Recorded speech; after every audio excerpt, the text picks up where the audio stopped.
करने जा रहे हैं। वेलकम वेलकम सर, आप आइए और रोज़ की भांति आज भी हमें अपने ज्ञान और ध्यान से आगे लेकर जाइए। Welcome sir, welcome sir. Thank you very much. बहुत बहुत धन्यवाद। मुझे वीडियो जरा बंद करना पड़ेगा क्योंकि आज ये पता नहीं वीडियो मेरा हाँ जी, ठीक नहीं है। कोई बात नहीं सर। आप सबका स्वागत है मास्टर्स आज के सत्र में। हम शुरू कर रहे हैं नया चैप्टर। उसे शुरू करने के पहले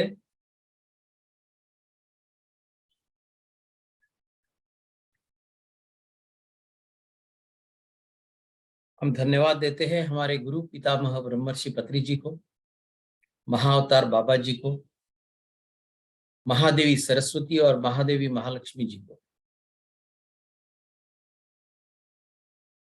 सभी देवी देवता, सारे ऋषि महर्षि और सभी एस्ट्रल मास्टर्स को नम्रता पूर्वक कोटि कोटि प्रणाम और धन्यवाद। धन्यवाद। तो मित्रों, आज के इस नए चैप्टर का नाम है मेरे आत्म बंधु राम और रावण। ये सुनकर ही आपको अचरज लगता होगा कि ये कौन कह रहा है। महादेवी महालक्ष्मी कहती है कि रावण उनका आत्म बंधु था। हम सब ने जो रामायण पढ़ी है उस हिसाब से हमारे मन में रावण के बारे में क्या है? घृणा है, घृणा।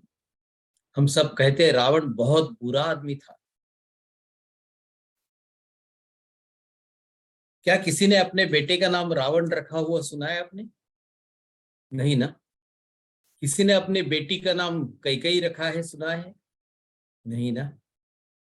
क्योंकि ये रामायण पढ़ने के बाद हमारे मन में इन दो व्यक्तियों के बारे में ऐसी एक इमेज तैयार हो गई कि ये बहुत बुरे आदमी थे, बुरे लोग थे। वैसे ही कैकेयी को जिसने ये आइडिया दी, मंथरा, क्या सुना है किसी ने मंथरा नाम फिर से उसके बाद? नहीं। लेकिन आज माता महालक्ष्मी जी, जिन्होंने स्वयं सीता का अवतार लिया था, वो हमें बताने जा रही है उसके सीता के अवतार में असलियत क्या है।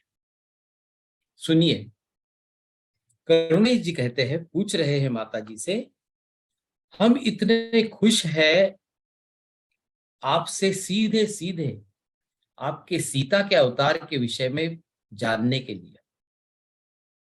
जैसे हमने रामायण पढ़ा है उसके अनुसार रावण एक दुष्ट राजा था जो आपको अगवा करके ले गया और आपसे विवाह करना चाहता था। आपके पति राम को रावण से एक लंबा युद्ध करके उसे मारना पड़ा और आपको मुक्त करके घर वापस लेके गए। लेकिन जैसे आप घर वापस गए तो आपको सहना पड़ा और भी ज्यादा अपमान और दुख। क्या यह सही है?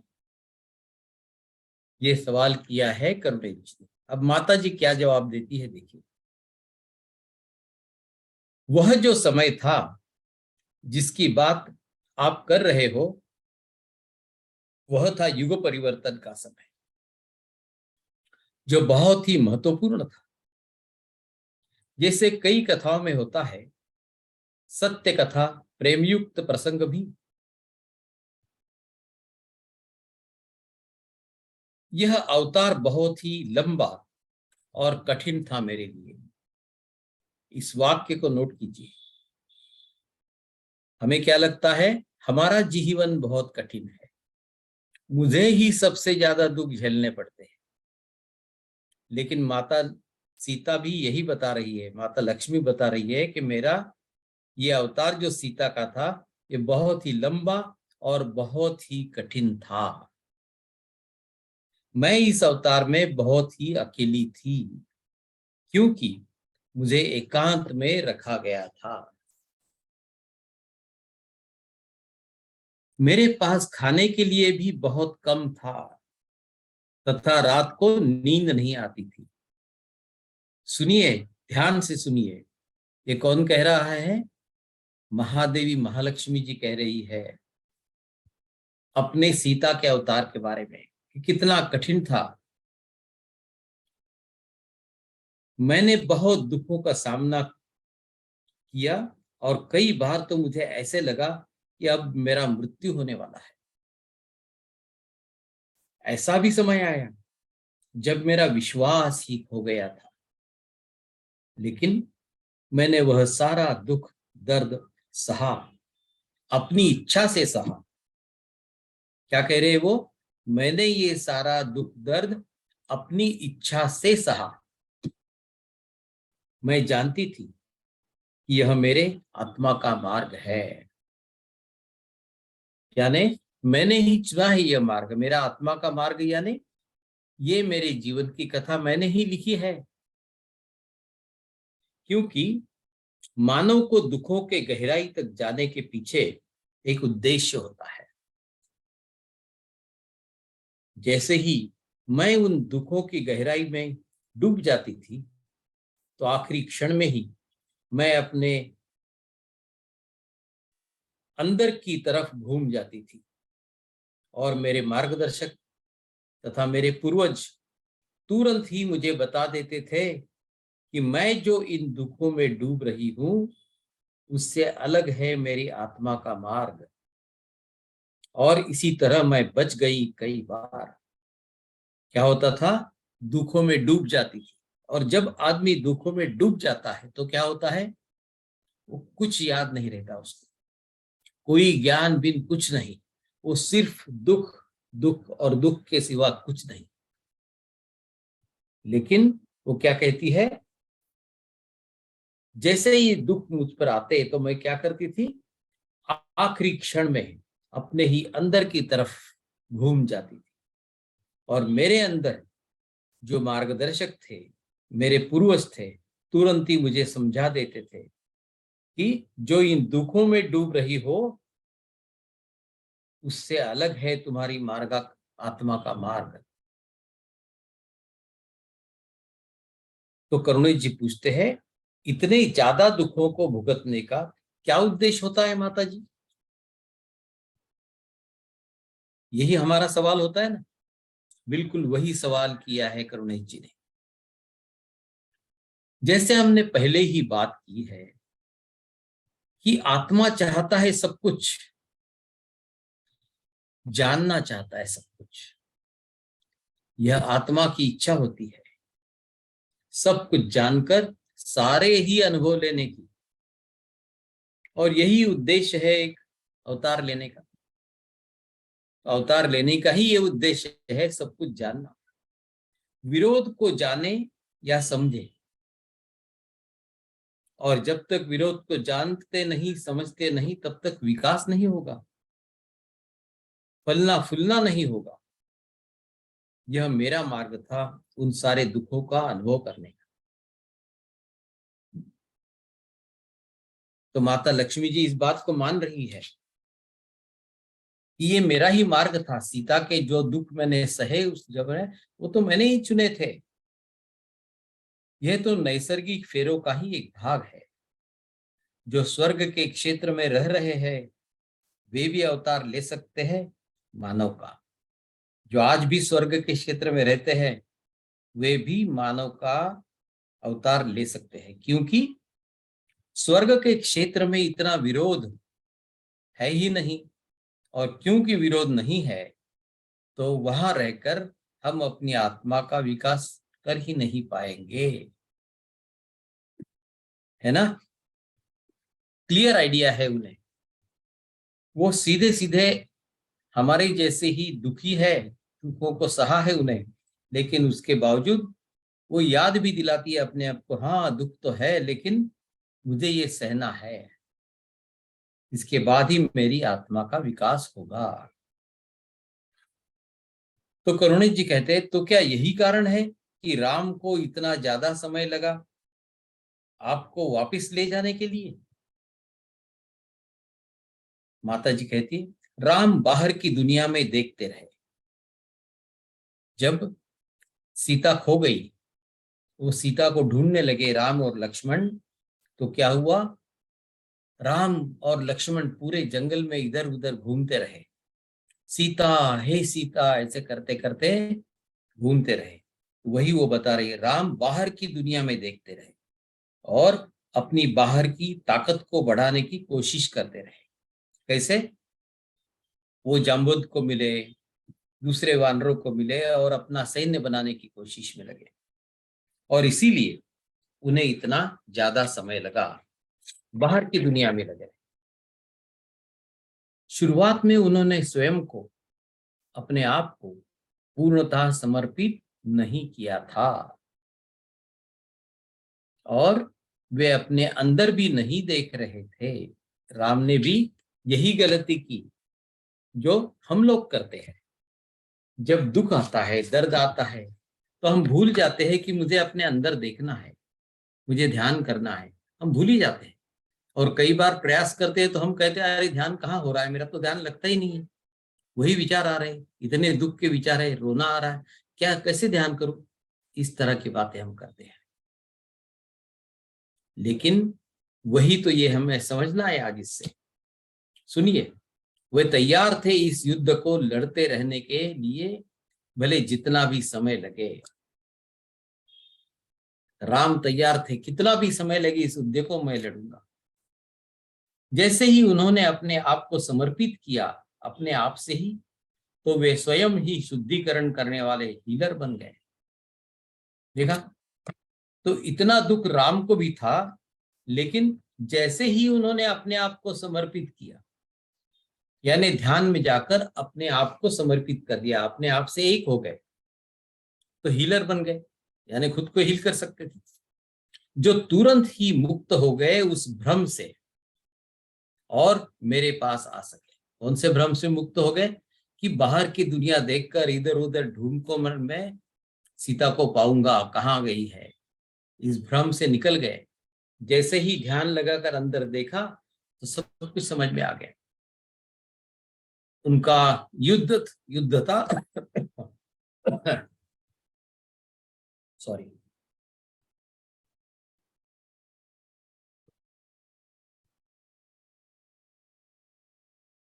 उनका युद्ध था अपने आप से, अपने अंदर। हमारा भी यही होता है ना, हम अपने आप से ही, अपने अंदर ही हमारा युद्ध होता है, बुराई के विरुद्ध और उनकी महानता का। मुझे भी यही सबक लेना पड़ा। माता लक्ष्मी कहती है, मुझे भी यही सबक लेना पड़ा। करुणे जी पूछ रहे, किस कारण यह अंदर का युद्ध शुरू हुआ? जो श्री राम के अंदर युद्ध शुरू हुआ, वो किस कारण शुरू हुआ? तो सुनिए माता जी क्या कहती है। वह अंदर का युद्ध उन विचारों के कारण। कैसे हुआ अंदर का युद्ध? उन विचारों के कारण हुआ जो उन्हें दिए गए थे उनके संगोपन के समय, उनके बचपन में। बिल्कुल वही बातें हैं जब हमारे साथ होती है।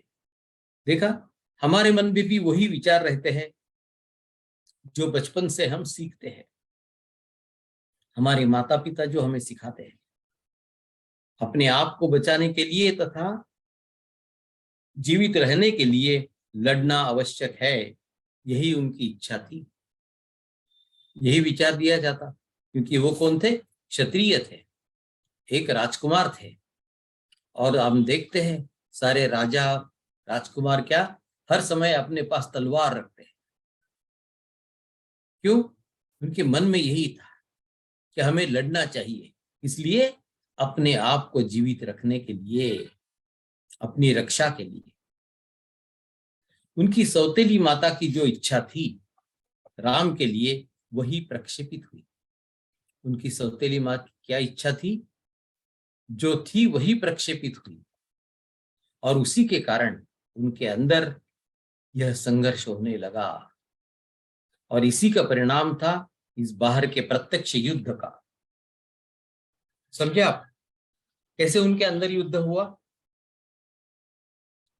उनकी सौतेली माँ की इच्छा क्या थी कि राम तुम्हारा अभिषेक नहीं होगा, राज्याभिषेक आज नहीं होगा, तुम्हें 14 साल के लिए वनवास में जाना है, राज्याभिषेक होगा मेरे बेटे भरत का। और उसके पहले क्या हुआ था? उसके पहले श्री राम को भेजा गया था उन राक्षसों को मारने के लिए जो ऋषि मुनियों को तकलीफ देते थे, उनका यज्ञ नहीं होने देते। वो करके उन्होंने बहुत बड़ा पराक्रम करके आए थे, तो एक थोड़ा सा ईगो आ गया था। क्या लग रहा था? मैं कितना वीर पुरुष हूं, इतने सारे राक्षसों को मार दिया, सभी ऋषि मुनियों की मदद की, और जैसे ही वापस आए उनको बताया गया बस कल आपका राज्याभिषेक होगा, तो बड़े खुश हो गए। लेकिन दूसरे ही क्षण माता कैकेयी ने आकर क्या बताया? नहीं, कोई राज्याभिषेक नहीं होगा, निकल जाओ यहां से, 14 साल के लिए वनवास में चले जाओ। देखिए ये क्या हो गया? ये मन के अंदर युद्ध शुरू हो गया। यानी उनके भी मणिपुर चक्र में जो थोड़ा सा ईगो आ गया था, वो ईगो कम हो गया तुरंत, जैसे ही माता कैकेयी ने बोला तो। और इसी समय इनका तीसरा चक्र खुल गया, राम का। तो करुणेश जी पूछते हैं, लेकिन राम तथा रावण के बीच जो युद्ध हुआ वह तो इसलिए हुआ था कि रावण ने आपको अगवा किया। माता जी कहती है, रावण को चाहिए थी मेरी आध्यात्मिक शक्ति, इसीलिए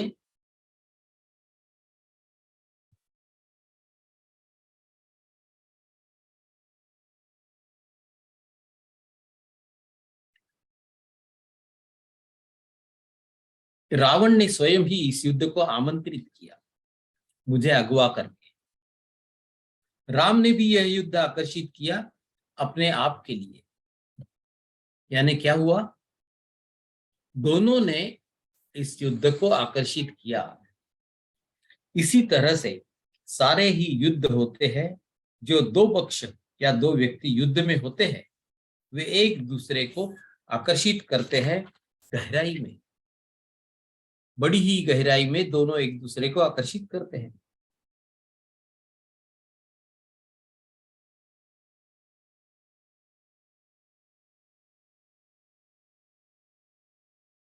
कैसे आकर्षित किया था, समझ में आ गया आपके? राम के मन के अंदर कैसे द्वंद्व हो गया था? एक अलग भावना उनके अंदर आई, माता कैकेयी ने डाली। एक भावना उनके अंदर बचपन में डाली गई थी।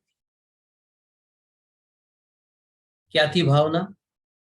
मुझे आज्ञाकारी बेटा बनना है, मेरी माता पिता का जो भी कहेंगे उनकी आज्ञा मानना चाहिए। और आज्ञा क्या दी गई? आपको जाना है संन्यास लेकर। तो क्या हो गया? मन में युद्ध शुरू हो गया। और इसी अंदर के युद्ध की वजह से उन्होंने आकर्षित किया रावण के साथ का युद्ध, ऐसे माता जी बता रही है। तो आगे देखते हैं ये और कैसे हुआ। तो करुणेश जी पूछते हैं, बहुत सारे हिंदू सोचते हैं कि राम अच्छे थे तथा रावण बुरा है। माता जी अभी उत्तर देती है, यह अंतर तथा भेद अच्छे बुरे का दोनों में जो देखा गया है वह है सिर्फ मन का, मन के द्वैत का परिप्रेक्ष्य में। लेकिन उसके भी ऊपर है हृदय के तथा आत्मा के सत्य, जो अच्छा तथा बुरा के भी परे है। क्या बताया माता जी ने? ये मन के दर्पण से, मन के अंदर से हम देखते हैं तो लॉजिकली हमें लगता है हाँ, राम बहुत अच्छे थे और रावण बहुत बुरा था। लेकिन माता जी कहती है, हृदय के अंदर से जो अगर देखते हैं तो ये आत्मा का सत्य पता चलता है, जो होता है अच्छे बुरे के परे। करुणेश जी पूछते हैं, क्या है यह उच्च सत्य? अब माता जी बताती है, राम और रावण दोनों ही आत्मबंधु थे। फिर से एक बार सुनिए, राम और रावण दोनों ही आत्मबंधु थे। ये कौन कह रहा है? माता महालक्ष्मी जी बता रही है। वे दोनों ही मेरे भी आत्मबंधु थे। इनमें से एक था सकारात्मक दृष्टि से और दूसरा था नकारात्मक भावना से। समझ गए?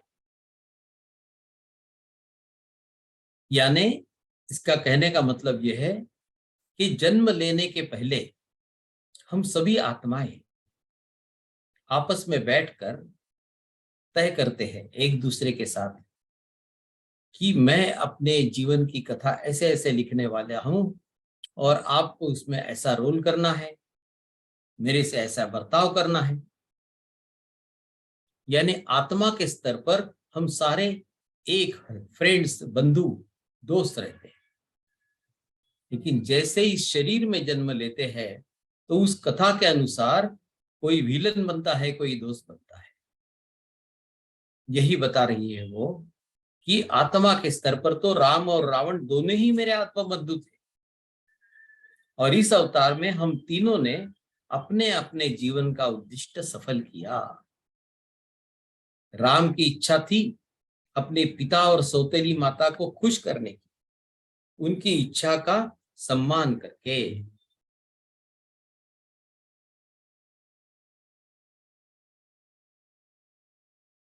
याद है हमने पहले ही कहा था कि किसी भी संबंधों में जब दूसरों को खुश करने के लिए, उनका अनुमोदन लेने के लिए, अपने स्वयं के मन के विरुद्ध भी उनकी बात को स्वीकार करने से हमारे आपसी संबंधों में दरार आती है। और वही बात राम ने की। राम ने क्या किया? अपने पिता को खुश करने के लिए और अपनी कैकेयी माता को खुश करने के लिए उन्होंने हाँ कह दिया, ठीक है मैं वनवास चला जाऊंगा 14 साल तक। ये क्या किया उन्होंने? माता पिता को खुश करने के लिए किया। इसलिए संबंधों में दरार आ गई और इसका एक ही कारण है कि दूसरों को खुश करने की इच्छा उभरती है अहंकार से। यानी थोड़ा बहुत अहंकार राम के अंदर भी था उस समय कि मैं एक आज्ञाकारी बेटा हूं, चाहे जो भी मेरी माता कहे या पिता कहे, आंख बंद करके मैं उनकी आज्ञा को मानूंगा। आखिरी में राम को मिला उनके अंदर से मार्गदर्शन और उसके बाद ही उन्हें मैं मिली। और उसके बाद जब जंगल में भटकते हुए राम जब अपने अंदर गए तो उन्हें समझ में आया कि सीता कहाँ है। लेकिन उनके लिए यह तय था उस महत्वपूर्ण सबक को सीखना। फिर भी इस सबक को सीखने के लिए राम को भी आवश्यक था और वह भी दुख दर्द के द्वारा ही। कैसा सबक सीखना था? दुखों को भुगत कर, दर्द को भुगत कर ही। और उनके अहंकार के मार्ग पर उस देश निकाला के समय ही जब उनको देश निकाला दिया गया, यानी राज्याभिषेक छोड़कर कैकेयी ने बताया तुम देश के बाहर संन्यास लेकर जंगल में चले जाओ, वनवास करना है तुम्हें। ये क्या हो गया? जो अहंकार था उनका वो एकदम से निकल गया और तीसरा चक्र खुल गया राम का। तो करुणी जी पूछते हैं तो कैसे जागरूक हुए अपने अहंकार के मार्ग से? माता जी बताती है राम अपने अहंभाव के मार्ग से वापिस अपने आत्मा के मार्ग पर आ गए।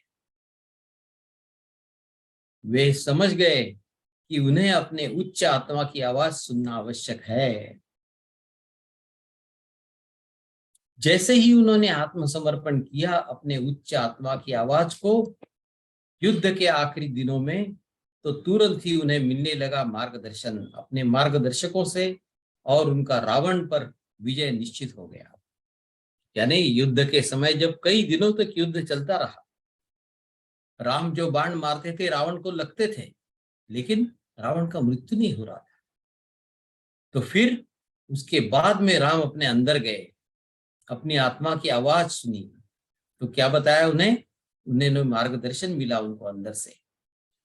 प्राचीन समय में सब कुछ ज्यादा समर्पित था स्त्री तत्व को, तो बहुत सारा मार्गदर्शन मिलता था उच्च आत्मा से तथा उनके हृदय के जुड़ने से, एंजल्स के साथ, पूर्वजों के साथ तथा देवी देवताओं के साथ। क्या बता रही है माता जी? प्राचीन समय में सभी लोगों को अपने अंदर से मार्गदर्शन मिलता था, क्योंकि उस समय क्या था, बचपन से ही गुरुकुल में भेजा जाता था बच्चों को, और सारे ही लोग ध्यान किया करते। यह बदल आ गया जैसे ही मानवता आ गई पितृसत्ताक पद्धति में। निसर्ग के साथ शांत बैठकर ध्यान करने का अर्थ है अपने आप से ही पूर्णतः एक हो जाए और इस स्थिति के अभ्यस्त हो जाए।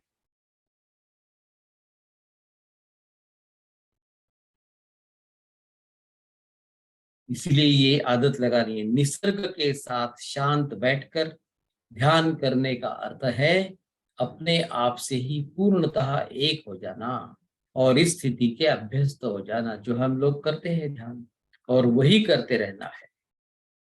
ऐसा करने से हमें इच्छा ही नहीं होगी दूसरों को खुश करने की, सिर्फ उनका अनुमोदन लेने की और उनका आधार लेने के लिए, किसी भी बात के लिए हाँ कहने की।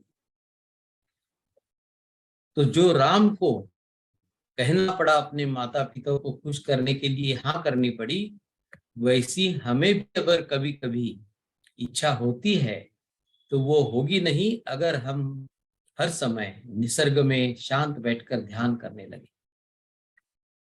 करुणेश जी कहते हैं, क्या आपका रावण के द्वारा अपहरण करना तय?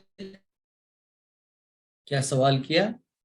क्या आपका अपहरण करना रावण के द्वारा तय था?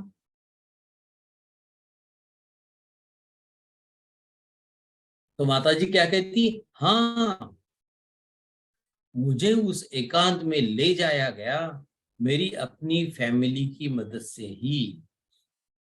सुना आपने? What A surprise. वो कह रही है रावण जो मुझे एकांत में लेके गया तो उसमें मेरी फैमिली की मदद थी अगवा करने में। तो करुणेश जी कहते हाँ, ऐसे कैसे?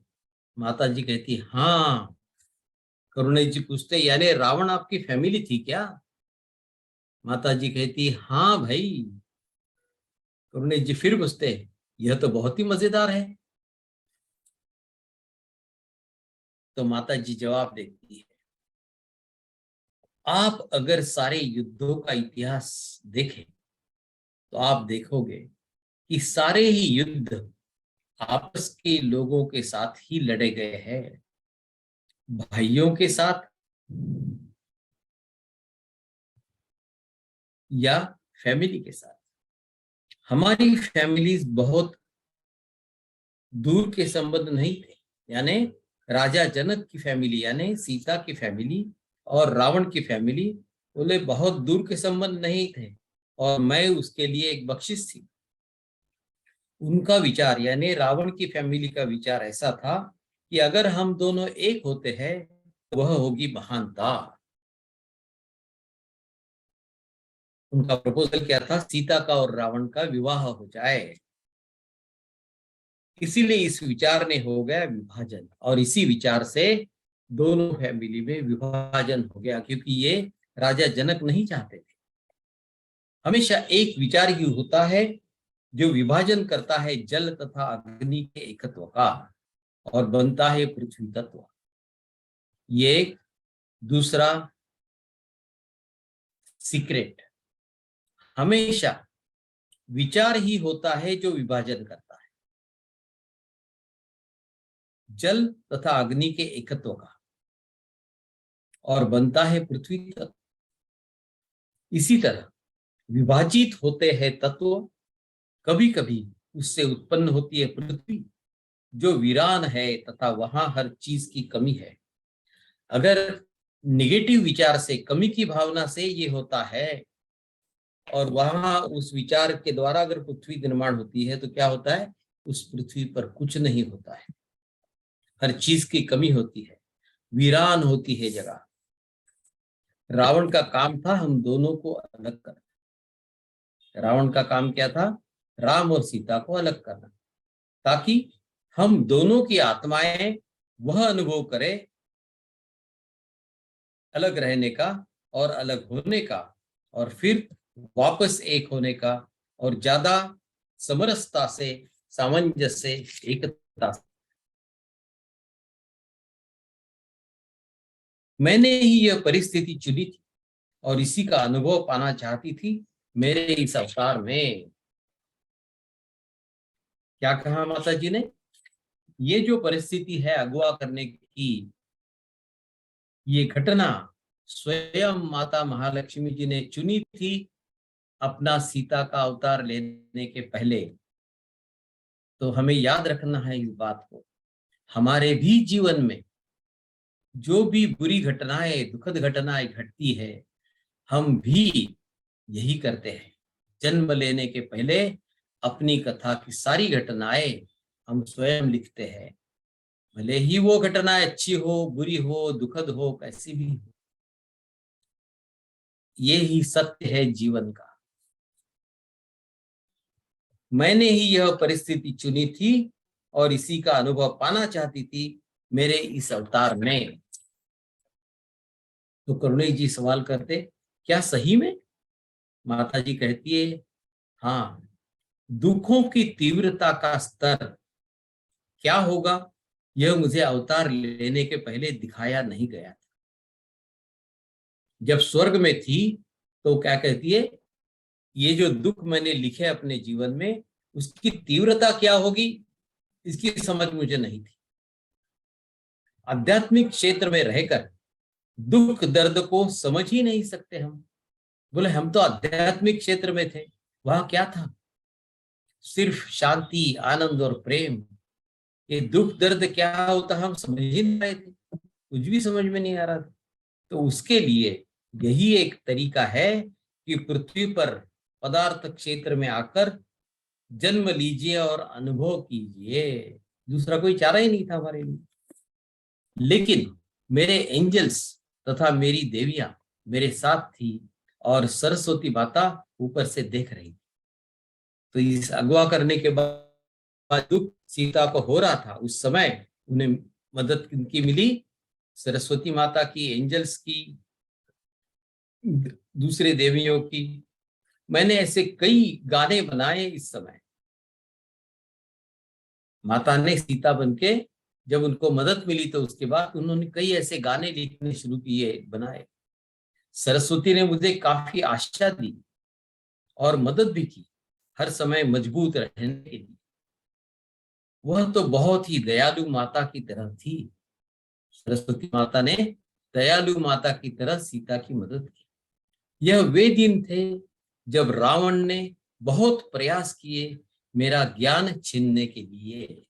रावण उन्हें रोज आकर तकलीफ देता था और क्या बोलता था, जो ज्ञान तुम्हारे पास है, जो सिद्धियां तुम्हारे पास है, मुझे दे दो। यही मेरे दुख दर्द सहने का हिस्सा है कि उससे मैं अपना ज्ञान नहीं दूंगी। ठीक है मित्रों, यहीं पर मैं अपनी वाणी को विराम देता हूं, यहीं रुकते हैं। अब इस पर चर्चा करेंगे। जो भी आपके सवाल होंगे पूछिए जरूर, बोलिए। Thank you sir, thank you. Masters, किसी को क्वेश्चन है तो हैंड रेज कीजिएगा।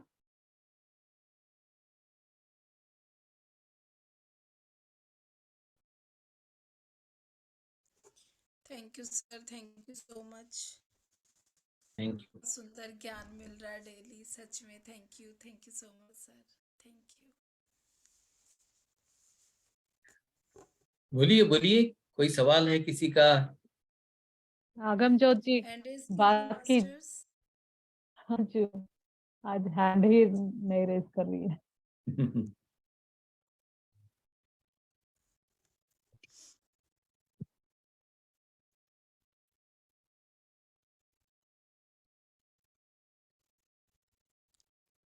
हाँ भगवान जी बोलिए, अनम्यूट कीजिए अपने आप को। सर जी, वो तीनों चक्र तुमने मणिपुर से स्टार्ट हुआ था, ज्वाइन हुआ था, तो अपना जो तीनों चक्र है, स्वादिष्ठान, मणिपुर और मूलाधार, एक ज्वाइन हुए, वो नहीं ख्याल में आया मुझे। मैं क्या क्या? मणिपुर से स्टार्ट हुआ था। अभी आपका जो चल रहा था ना, थोड़ा सा मैं लेट, 2 मिनट लेट हुआ था। मूलाधार, स्वादिष्ठान और मणिपुर, ये तुम हाँ, मणिपुर जो कैसे चक्र उद्दीपित हुआ?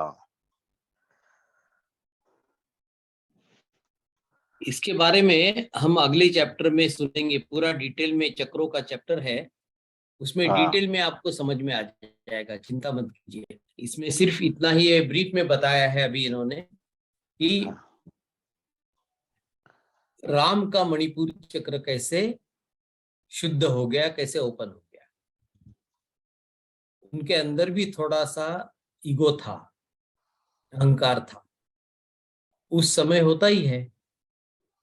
वो अपने गुरुकुल से विद्या लेकर आए थे, और जैसे ही वो वापिस आए राजमहल में, तो तुरंत दूसरे ऋषि मुनि आए और उन्होंने बताया कि आप राम को हमारे साथ भेजिए, ये राक्षस हमारे यज्ञ होने नहीं दे रहे हैं, हमें आपकी मदद चाहिए। तो वैसे ही तुरंत राजा दशरथ ने राम को भेजा उनके साथ, और वहां बाहर जाकर कई दिन घूमकर कई राक्षसों को मारा इन्होंने। और फिर वापिस जब आए तो उनके अंदर भी यही खुशी थी, एक थोड़ा ईगो था कि मैंने कितना बड़ा पराक्रम था। और आते ही उनको बुला गया, अभी आपका राज्याभिषेक कर दिया जाएगा कल। तो क्या हुआ, और भी ईगो बढ़ जाता है। लेकिन दूसरे ही क्षण माता कैकेयी आकर क्या बताती उन्हें, कोई राज्याभिषेक नहीं होगा, आपको जाकर वनवास में जाना है 14 साल के लिए। तो ये क्या हो गया, विरोध बहुत बड़ा। तो तुरंत उनका जो ईगो था एकदम से डाउन हो गया, और उनका तीसरा चक्र खुल गया, मणिपुर चक्र खुल गया, और वो हृदय चक्र में चले गए। ठीक है, ये बात है।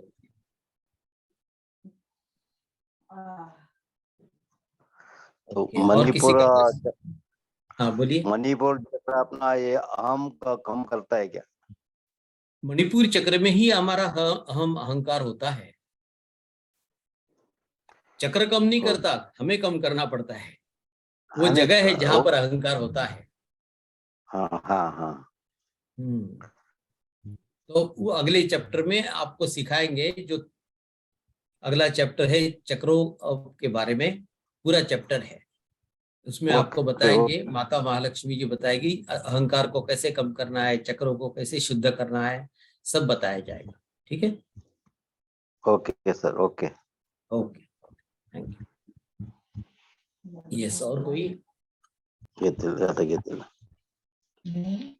बोलिए। ध्यान। हाँ शीला जी बोलिए, आप अनम्यूट कीजिए अपने आप को।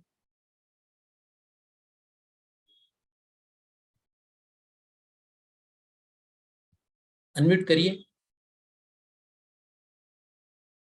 आप अनम्यूट नहीं कर पा रही अपने आप को।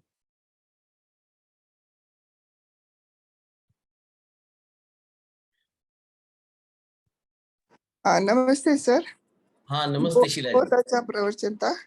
मुझे ये समझ में नहीं आया कैसे सीता का रिलेशनशिप था रावण, फैमिली रिलेशनशिप था रावण से। हाँ ये, शादी के पहले। हाँ शादी के पहले से ही वो कहती है, हाँ उनकी दोनों फैमिली में कुछ रिलेशनशिप थी, हाँ और उसके लिए रावण की फैमिली से प्रपोजल आया था उनके पास कि हाँ। रावण की और सीता का विवाह कर दिया जाए। ओहो हाँ लेकिन राजा जनक ने उस प्रपोजल को ठुकरा दिया। हाँ।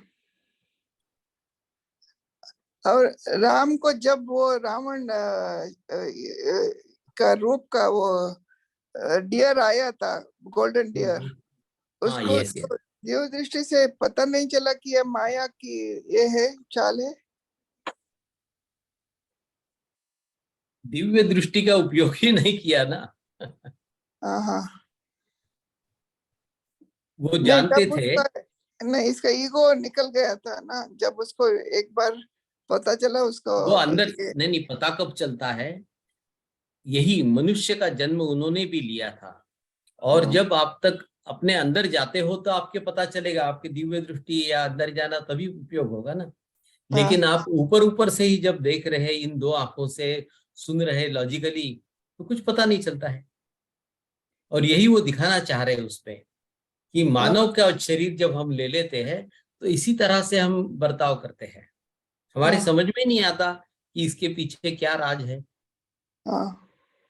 और वही राम के साथ हुआ, वही सीता के साथ हुआ। तो वही वो बता रहे कि हमें भी ये सबक सीखना था, उनको भी ये सबक मिल गया। कितना तरह लक्ष्मी जी सफरिंग करके करके हाँ। कोशिश आई थी। बहुत yes yes yeah thank you, yes thank yes. Sheela ji बहुत सुंदर, आप यहाँ भी ज्वाइन हो गई, स्वागत है आपका, बहुत अच्छी बात है। हर जगह आप कहाँ है, ज्वाइन होना चाहती हूँ जब पता चलता है। यस यस अच्छा लगता है आपको सुनने के लिए sir. Okay, yes. Thank thank you, you much. Thank you Sheela ji, thank you. Yes, और कोई है, किसी का कोई सवाल हो तो पूछिए, चर्चा करना अच्छा होता है। जो ज्ञान हमें मिल रहा है वो पक्का हो जाएगा। ठीक है, तो कोई सवाल अगर नहीं है तो हम ध्यान करते हैं। रेखा जी जी, आप जरा संगीत लगाएगी। जी सर जी।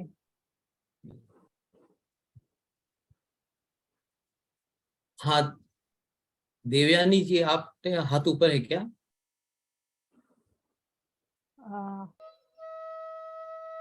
मैं रोकती हूँ। आगम ज्योत जी, हाँ उनका भी है। वो हैंड रेस है हाँ मैम। हाँ, बोलिए बोलिए, आगम ज्योत सर, जी बोलिए। अपन जो कर्म विकार ध्यान करते हैं, हाँ हाँ, तो उससे क्या कर्म कट जाते हैं क्या, खत्म हो जाते हैं? मुझे वो समझ में नहीं आता, इसलिए मैं आपको पूछे। वो अलग हेलो, विषय है। नहीं आपने पहले दिन लिया था इसलिए मैंने आपको पूछा। नहीं, मैंने नहीं लिया था, वो अलग, वो दूसरी मास्टर थी, उन्होंने लिया था। कर्मों के बारे में अभी आपको ध्यान दिया जा रहा है, और इस किताब के अंदर अगले चैप्टर में भी ये बताया दिया जाएगा। यहाँ हम चक्रों के बारे में लिखते हैं, माता बता रही है कि ये तीनों चक्रों में जो हमारा कर्म होता है, निचले तीनों चक्रों में, उसमें से कर्मों को कैसे निकालना है। ठीक है, अच्छा ठीक है, thank you sir. Okay, thank you thank you. हाँ, अगम ज्योत जी बोलिए।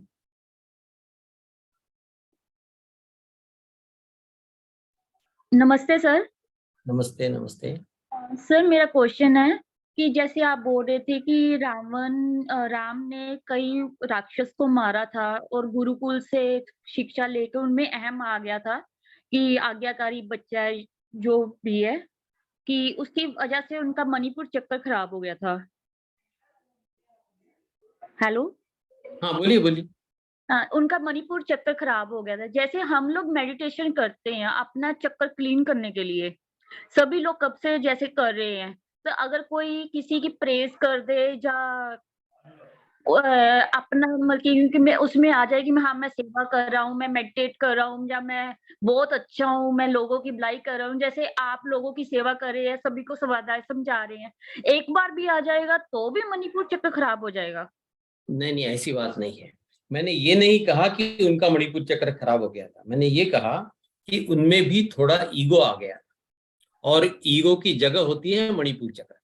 जी।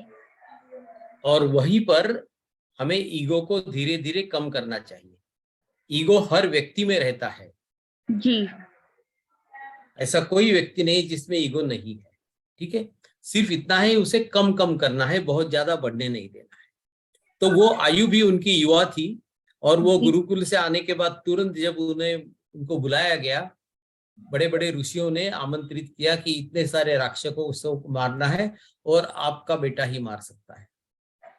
तो दशरथ राजा कह बोले, अरे मेरा बेटा तो इतना छोटा है, अभी अभी गुरुकुल से आया है, और आप इतने बड़े बड़े ऋषि हो, तो इससे क्यों तकलीफ देते हो?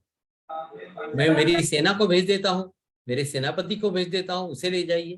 तो उन्होंने नकारा, उन्होंने बोला नहीं, ये राम के हाथ से होने वाला है, और राम ने करके दिखाया।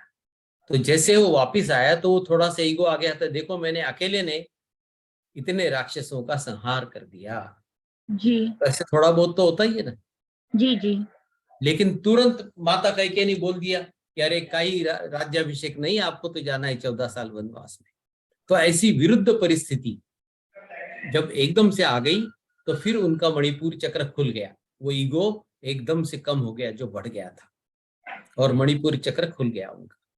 सर, इसका मतलब कि हमें जैसे ही ईगो आए तो हमें उसका कि कम करने की कोशिश करनी चाहिए, नहीं कि ये क्या करना हाँ, चाहिए? सोचना है हमें कि ईगो ज्यादा बढ़ने नहीं देना है, ध्यान करके अपने आप को जमीन पर लाना है। हमारा बिहेवियर जो है वो ऐसा ईगोइस्टिक नहीं होना चाहिए कि मैं कुछ भी कर सकता हूँ, मैं जो होता है ना, वैसा नहीं होना चाहिए। थोड़ा सा कंट्रोल में उसमें रखना है। मतलब कि मेडिटेशन के दौरान ये प्रे भी कर सकते हैं कि आज मेरे अगर थोड़ी सी भी ईगो आई है, प्लीज इसको डिसॉल्व कर दो। इतना आसान नहीं है। नहीं नहीं, डेली की प्रे की बात कर रही हूँ कि अगर कोई ईगो कर आई है, जब गलत कर काम हो। सकते हैं, कर सकते हैं, ओके। लेकिन उतने से नहीं होता है, इतना आसान नहीं है वो। अभी अगले चैप्टर में आपकी समझ में आगे आ जाएगा, और अभी सिर्फ शुरुआत हो गई है। आगे ईगो के लिए भी एक अलग से चैप्टर है, तो उसको कैसे निकालना है या माता जी हमें सिखाने वाली है? तो चिंता मत कीजिए, थोड़ा वेट कीजिए। चक्रों के बारे में भी अगला चैप्टर है, ईगो के बारे में भी अलग से चैप्टर है। ठीक है, तो हम ठीक। सीखेंगे इसके बारे में आगे। जी सर। ठीक है, ओके। तो आइए मित्रों, ध्यान करते हैं। सभी ध्यान की स्थिति में बैठ जाइए, आंखें बंद करें और अपनी सांसों की तरफ ध्यान दें।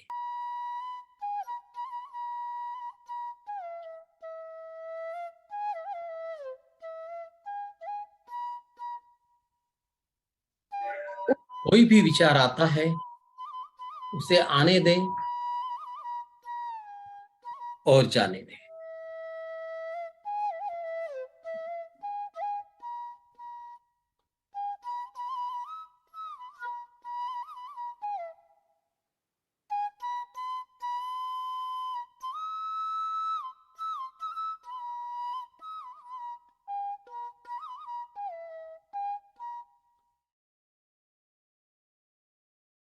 है विद आसपास के गांव से, मतलब जो उसके नेबरिंग गांव है।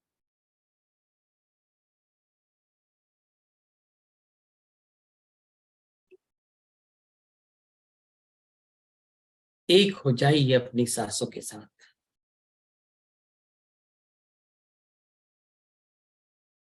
सर आप अपने को अनम्यूट कर लीजिए। कोई भी विचार आता है उसे आने दें और जाने दें, और तुरंत ध्यान दें अपनी सांसों की तरफ। बस यही करते रहना है, एक हो जाना है अपने आप के साथ।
धीरे धीरे एक हो गए हैं हम अपनी आत्मा के साथ और महसूस कर रहे हैं निरंतर शांति को, आत्म शांति को और आत्मानंद को।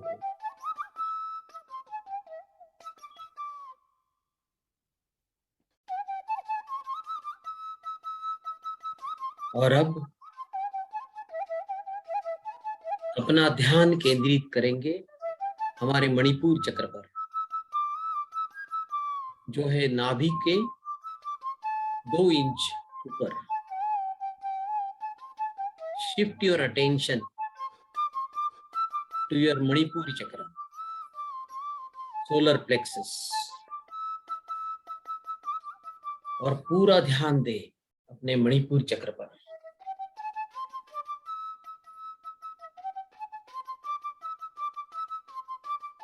जैसे ही हम अपना ध्यान केंद्रित करते हैं हमारे मणिपुर चक्र पर, तो देखिए ये ब्रह्मांडीय ऊर्जा वहां पर केंद्रित होकर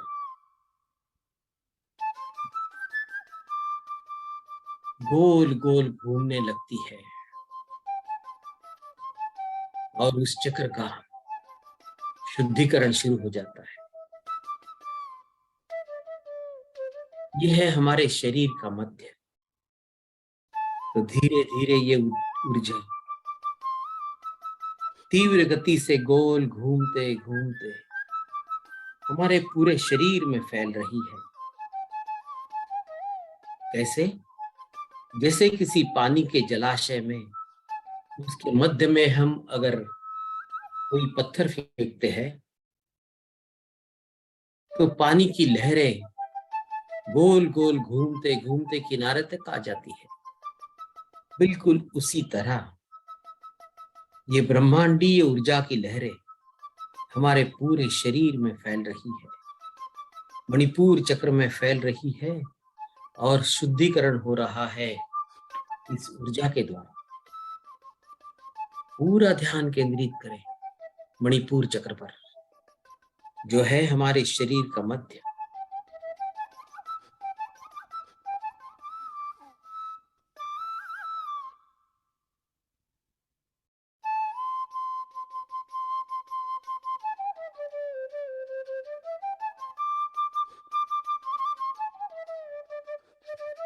धीरे धीरे ऊर्जा की लहरें तेज गति से घूमने लगी है और मणिपुर चक्र की शुद्धि हो रही है। कई जन्मों से बहुत सारे कर्म हमने इकट्ठा करके रखे थे यहाँ,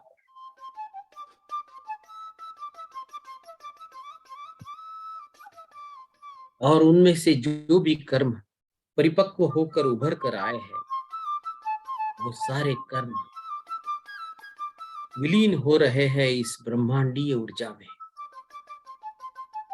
और शुद्धि हो रही है हमारे मणिपुर चक्र की।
अब हम देख पा रहे हैं हमारे मणिपुर चक्र पर पीला colour, bright yellow colour of the rising sun, यानी हमारा मणिपुर चक्र शुद्ध हो गया है और खुल गया है पूरी तरह।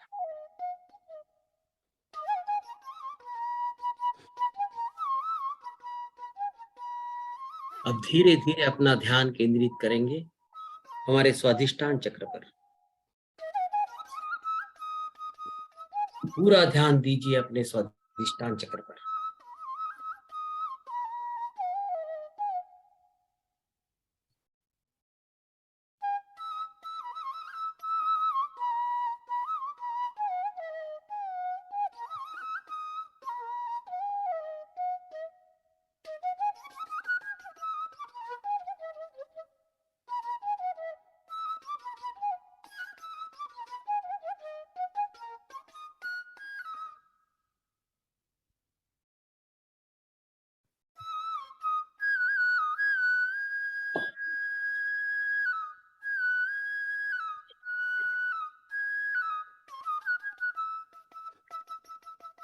हम देख पा रहे हैं यहाँ भी ब्रह्मांडीय ऊर्जा की लहरें घूमने लगी है, जो तेजी से, और शुद्धिकरण शुरू हो गया है स्वाधिष्ठान चक्र का।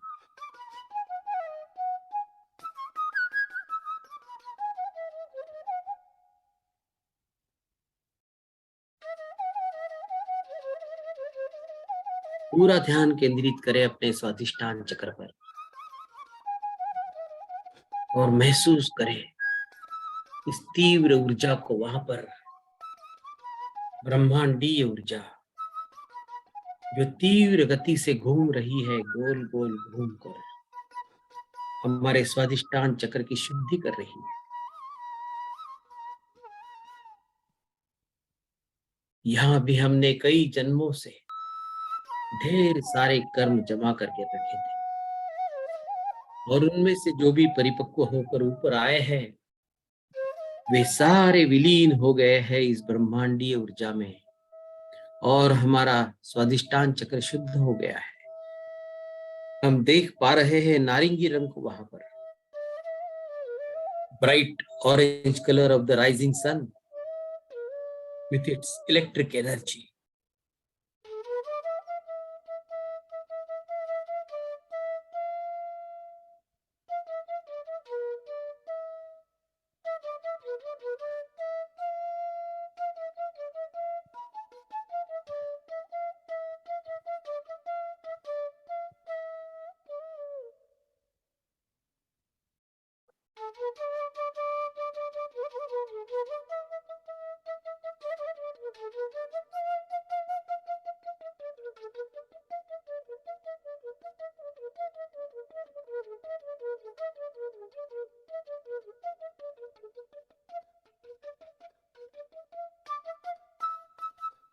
हमारा स्वाधिष्ठान चक्र पूरी तरह शुद्ध हो गया है और खुल गया है।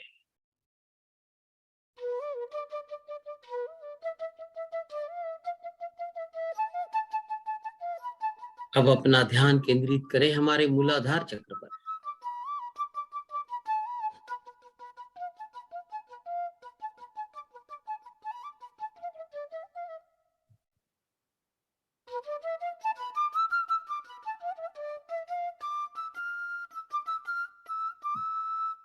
महसूस कीजिए इस ब्रह्मांडीय ऊर्जा का तीव्र गति से घूमना हमारे मूलाधार चक्र में, और ये ब्रह्मांडीय ऊर्जा कर रही है हमारे मूलाधार की संपूर्ण शुद्धि। मूलाधार चक्र की पूर्ण शुद्धि हो रही है।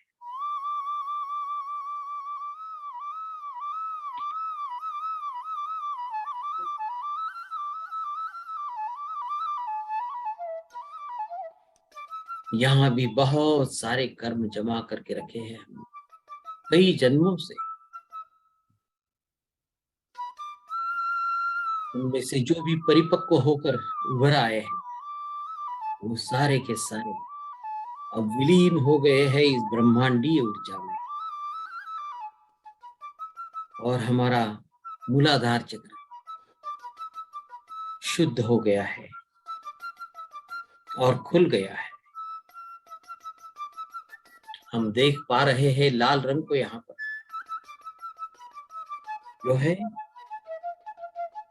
Bright red colour of the rising sun. पूरा ध्यान केंद्रित करें अपने मूलाधार चक्र पर।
हमारे मूलाधार चक्र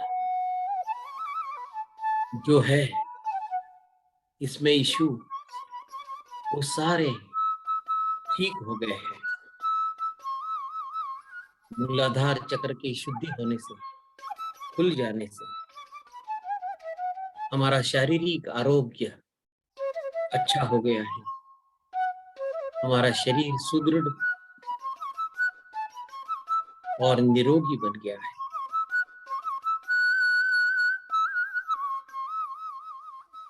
अगर किसी को कोई पैसे की, फाइनेंशियल की तकलीफ थी, वो भी समाप्त हो गई है और हम खुश हैं जो भी हमारे पास है। We are in abundance now.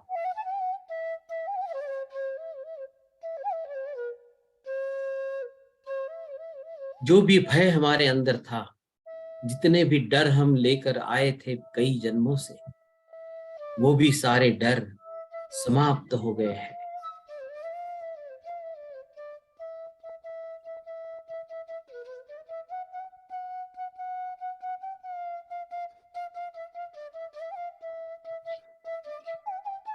अब हम जोड़ते हैं हमारे मूलाधार चक्र को एक सीधी रेखा में हमारे स्वादिष्टान चक्र के साथ, और स्वादिष्टान को आगे मणिपुर चक्र के साथ, उसी सीधी रेखा में मणिपुर चक्र को हमारे अनाहत चक्र के साथ, और पूरा ध्यान केंद्रित करते हैं अनाहत चक्र पर। यहाँ भी इस ब्रह्मांडीय ऊर्जा की लहरें गोल गोल घूमने लगी है और शुद्धि हो रही है अनाहत चक्र की।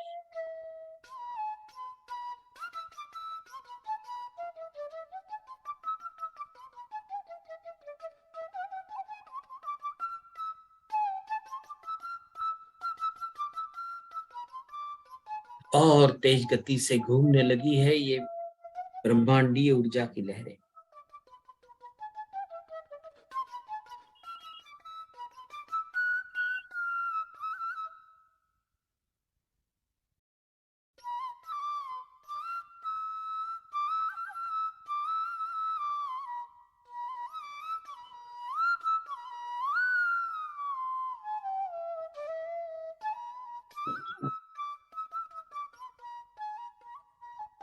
और इस तीव्र ऊर्जा से हमारे हृदय चक्र के अंदर से निकल रही है, उभर कर आ रहा है बहुत सारा आनंद, प्रेम और शांति। इसे हमें बांटना है सबके अंदर, सबको बांटना है। ढेर सारी शांति, आनंद और प्रेम जो हमारे ही पास है, हमारे ही अंदर है।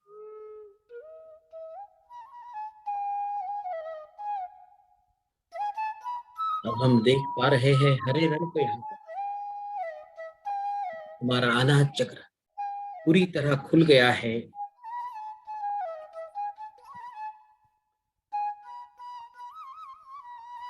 और शुद्ध हो गया है। अब हम जोड़ते हैं अपने अनाहत चक्र को एक ही सीधी रेखा में हमारे विशुद्धि चक्र के साथ अलाइन करते हैं और पूरा ध्यान केंद्रित करते हैं अपने विशुद्धि चक्र पर, जो है थ्रोट चक्र।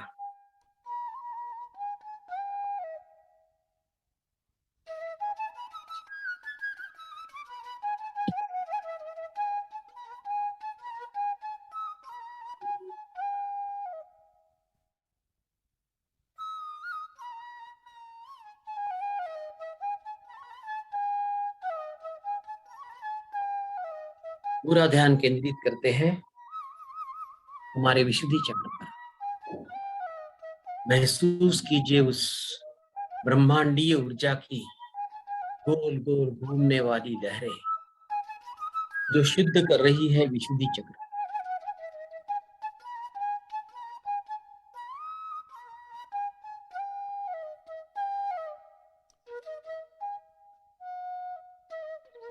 विशुद्धि चक्र के शुद्धिकरण से उसके नीचे जो है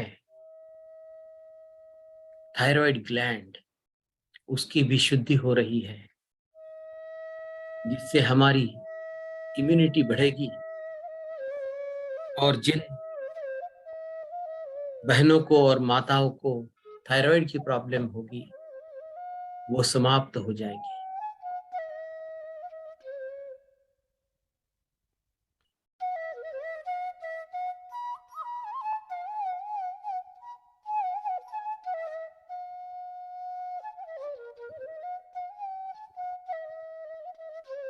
ब्रह्मांडीय ऊर्जा की लहरें और तेज गति से घूमने लगी है हमारे विशुद्धि चक्र पर और हम देख पा रहे हैं नीले रंग को यहाँ पर।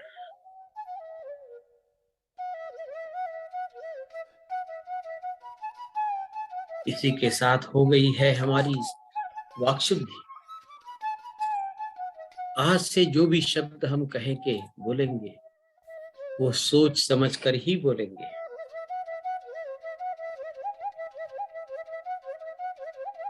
आइए अब जोड़ते हैं अपने विशुद्धि चक्र को एक उसी सीधी रेखा में हमारे आज्ञा चक्र के साथ अलाइन करते हैं और पूरा ध्यान केंद्रित करते हैं हमारे आज्ञा चक्र पर, थर्ड आई पर। Give your full attention to the third eye. तो तुरंत ही ब्रह्मांडीय ऊर्जा की ये लहरें तेज गति से घूमने लगी है, वहीं पर आज्ञा चक्र की शुद्धि हो रही है। सारा ज्ञान समाप्त हो रहा है और हम ज्ञान के रास्ते पर चल पड़े हैं।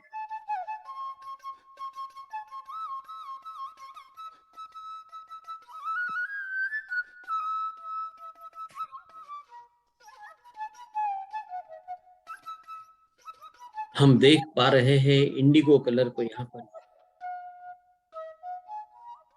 हमारा आज्ञा चक्र पूरी तरह शुद्ध होकर खुल गया है और अब हम जोड़ते हैं हमारे आज्ञा चक्र को उसी सीधी रेखा में अलाइन करते हैं हमारे सहस्रार चक्र के साथ और पूरा ध्यान केंद्रित करते हैं हमारे सहस्रार चक्र पर।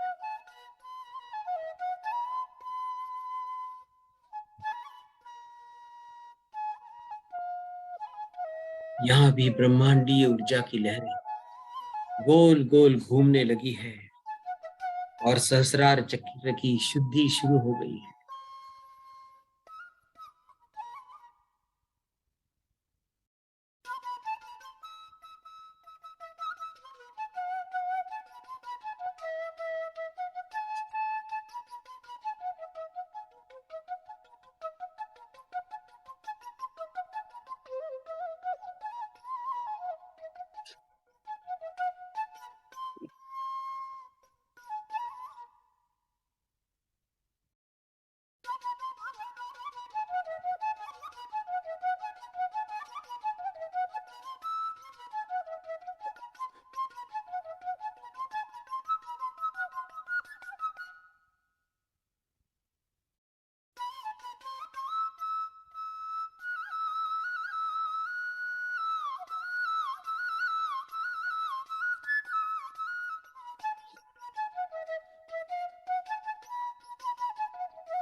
सहस्रार चक्र पर बहुत सारी ऊर्जा जमा हो रही है। हम देख रहे हैं वायलेट कलर को। वहां पर हमारा सहस्रार चक्र शुद्ध होकर वहां पर बहुत सारी ऊर्जा जोर जोर से घूम रही है, तेज गति से घूमने लगी और धीरे धीरे ये ऊर्जा की लहरें ऊपर की तरफ जाने लगी, ऊपर की तरफ जाने लगी है और हमारे ऊपर के चक्र को जुड़ रही है और दूसरे ऊपर के चक्र के तरफ जा रही है। गोल गोल घूमते घूमते ये ऊर्जा की लहरें ऊपर ऊपर ही जा रही है। धीरे धीरे हमारे उच्च आत्मा से जुड़ने जा रही है। हमारे सभी ऊपरी चक्रों के द्वारा ये ऊर्जा ऊपर जा रही है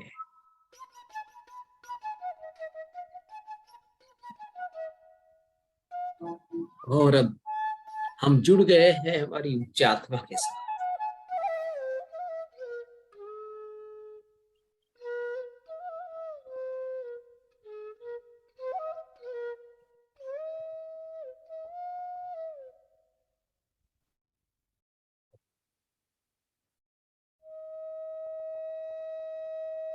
महसूस कीजिए अपना कनेक्शन अपनी उच्च आत्मा के साथ,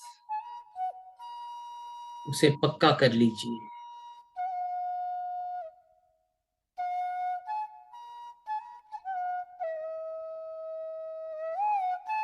कहिए अपने उच्च आत्मा को, जब भी मुझे आवश्यकता होगी तो मैं आपको याद करूंगी, याद करूंगा। कृपया तुरंत जुड़कर मुझे अपना मार्गदर्शन दें। मैं आपकी शरण में आया हूं, मैं आपकी शरण में मैं आपकी शरण में आई हूं।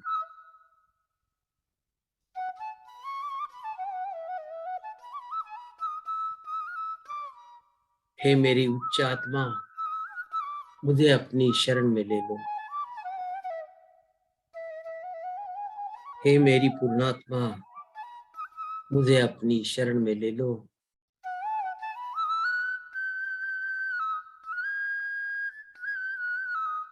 और अब हम जुड़ गए हैं अपनी शून्यता से, अपनी उच्च आत्मा की तरह। उसी शून्यत्व पे जुड़े रहे, शून्यत्व के उस अलौकिक शांति में और अलौकिक आनंद में एक हो जाए।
इसी तरह डूबे रहना है अपने अलौकिक शांति में और अलौकिक आनंद में, अपनी उच्च आत्मा से जुड़कर।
आखिरी 2 मिनट।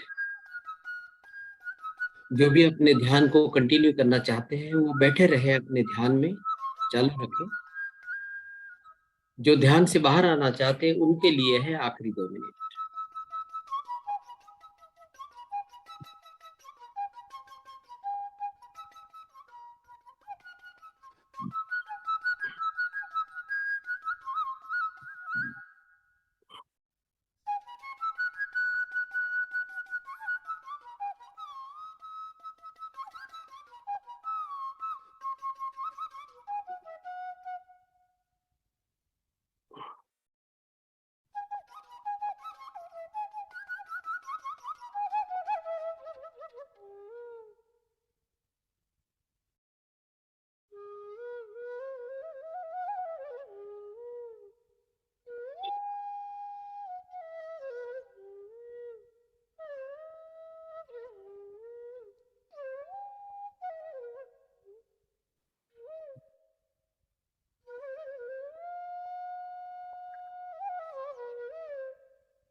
अब हम धन्यवाद देते हैं हमारे गुरु पितामह ब्रह्मर्षि पत्री जी को, महाअवतार बाबा जी को, महादेवी सरस्वती और महादेवी महालक्ष्मी जी को, और इस किताब के लेखक ग्रेट मास्टर आनंदा कवनेश जी को,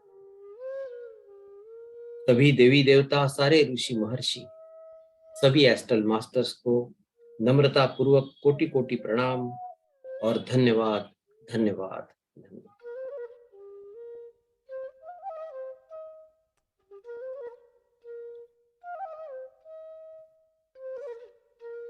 तीस second, 20,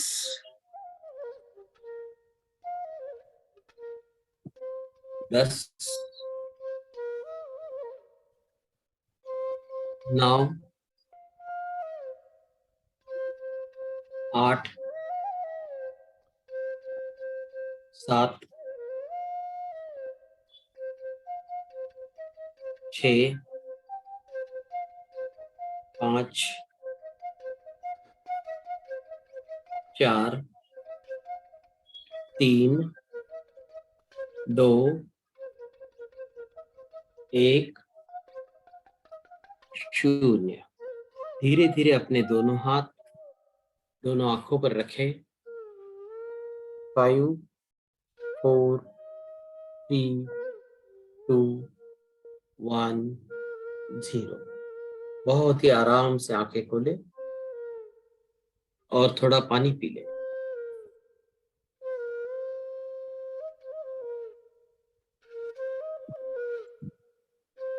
thank you so much sir, thank you, thank you, thank you madam, thank you, thank you. बहुत सुंदर ध्यान था sir, thank you so much, thank you, thank you. Okay okay, thank you, thank you sir. Thank you. Thank you एक सो साथ much. तालियां बजाते हैं। Thank you madam, बहुत सुंदर ध्यान, thank you. Thank you, thank you. Sir बहुत अच्छा ध्यान था, बहुत अच्छा, thank you sir. Okay, thank you, thank you, thank you and bye. Thank you sir, बहुत सुंदर ध्यान हुआ। Thank you, thank you sir. Thank thank you masters, thank you. You. कल फिर मिलते हैं बाय। सर के साथ। Okay bye, thank you masters Bye. रहने के लिए। सबको बहुत बहुत धन्यवाद। Thank you. Gratitude, gratitude, gratitude. Gratitude, thank you.